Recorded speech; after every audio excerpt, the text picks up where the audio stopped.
Inti dari pembangunan berkelanjutan adalah tidak ada satupun yang ditinggalkan dari petani, peternak, nelayan, masyarakat adat, dan seluruh kelompok-kelompok rentan lainnya. Pembangunan berkelanjutan jangan diabaikan, malah ngurusi kekuasaan yang berkelanjutan. Oleh karena itu kita harus ingat bahwa Quran menyatakan zuharul fasad fil barri wal bahar bima kasabat aydin nas. Telah nyata kerusakan di darat dan di laut karena ulah tangan manusia. Bahkan Paus Fransiskus juga mengingatkan kepada kita semua, posisi yang agak rawan masa depan kita harus melakukan taubat ekologis. Taubat itu dimulai dari etika. Sekali lagi, etika lingkungan dan etika pembangunan. Jangan ugal-ugalan, jangan ngangkangi aturan, jangan sembrono, ojo sakarepe dhewe. Saudara-saudara sekalian, insya Allah kalau Amin mendapatkan mandat, kita akan sungguh-sungguh. Yang pertama, kita akan anggaran untuk mengatasi krisis iklim kita tingkatkan secara signifikan, termasuk riset sekaligus implementasi energi baru dan terbarukan. Kita sahkan RUU masyarakat adat secepat-cepatnya. Dana subsidi atau dana untuk masyarakat desa kita tingkatkan 5 miliar per tahun agar warga desa dapat menikmati pembangunan. Yang selanjutnya kita juga akan teruskan subsidi BBM untuk masyarakat miskin, petani, nelayan miskin, dan kelompok rentan lainnya.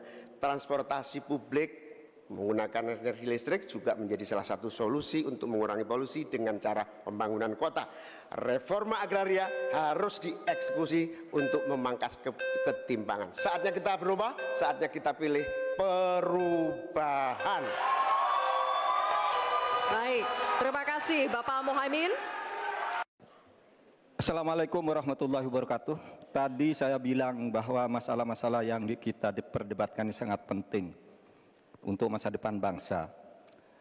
Masalah utamanya adalah pedang hukum kita itu tumpul.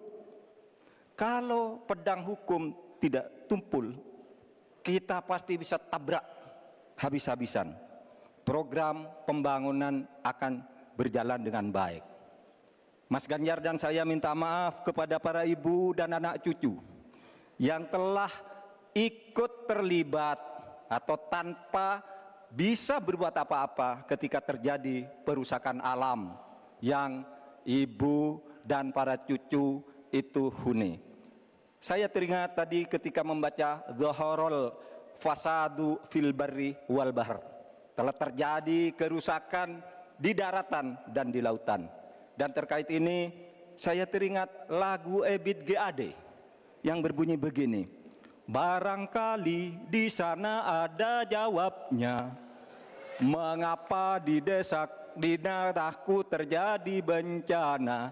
Mungkin Tuhan mulai bosan melihat tingkah kita yang selalu salah dan bangga akan dosa-dosa dan seterusnya.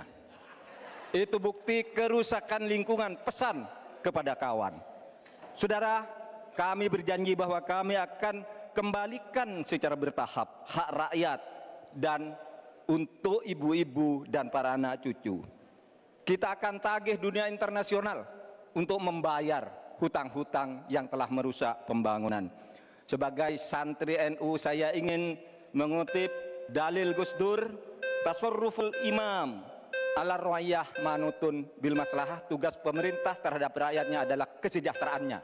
Selesai. Baik, terima kasih Bapak Mahfud MD. Baik, selanjutnya kami beri kesempatan bagi calon wakil presiden nomor urut 1 Bapak Muhaimin Iskandar untuk menyampaikan pernyataan penutup. Pak Muhaimin, waktunya 2 menit dimulai saat Bapak berbicara. Silakan. Baik, kita akan berikan kesempatan juga kepada calon wakil presiden nomor urut 2 Bapak Gibran Raka Buming Raka untuk memberikan pernyataan penutup. Waktu Anda 2 menit dimulai ketika berbicara. Silakan. Baik, terima kasih. Saya tidak akan pernah bosan-bosan membahas hilirisasi. Dengan hilirisasi kita akan keluar dari middle income trap. Dengan hilirisasi kita akan meningkatkan nilai tambah di dalam negeri. Dengan hilirisasi kita akan membuka lapangan pekerjaan seluas-luasnya. Tentunya dalam pelaksanaannya dipikirkan aspek lingkungan, keberlanjutan, dan sosialnya. Dampak perubahan iklim ini semakin nyata. Banjir, kekeringan, kenaikan air laut, ini adalah ancaman nyata dan sudah di depan mata. Semua masalah ini adalah tantangan zaman now, membutuhkan solusi zaman now. Tantangannya adalah bagaimana kita mencari titik tengah, titik keseimbangan. Lanjutkan hilirisasi, tapi wajib menjaga lingkungan. Tingkatkan produktivitas pertanian dan sektor maritim, tapi wajib menjaga keseimbangan alam. Terima kasih Prof. Mahfud, Gus Muhaimin. Semoga debat malam ini memberikan gambaran tentang kemana arah bangsa ini akan melangkah. Sekali lagi, tantangan zaman now membutuhkan solusi zaman now.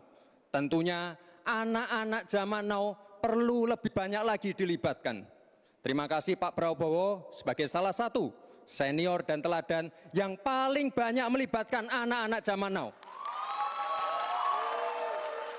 Langkah awal menuju Indonesia Emas, datang ke TPS, coblos nomor 2, Prabowo Gibran.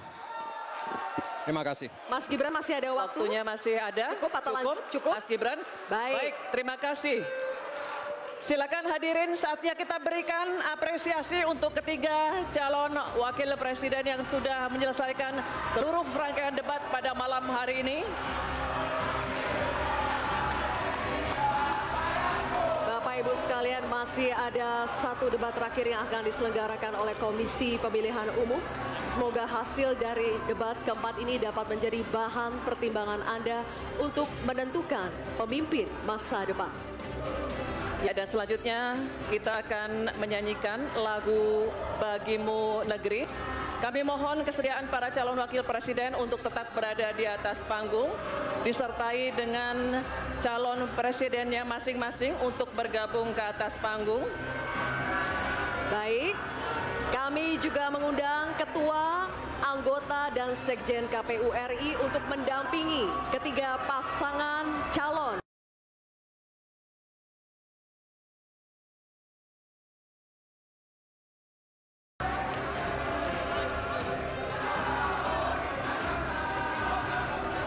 Masih ada satu debat terakhir yang akan diselenggarakan oleh Komisi Pemilihan Umum.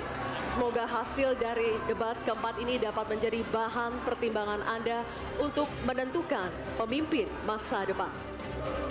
Ya, dan selanjutnya kita akan menyanyikan lagu Bagimu Negeri. Kami mohon kesediaan para calon wakil presiden untuk tetap berada di atas panggung, disertai dengan calon presidennya masing-masing untuk bergabung ke atas panggung. Baik, kami juga mengundang ketua, anggota, dan sekjen KPU RI untuk mendampingi ketiga pasangan calon.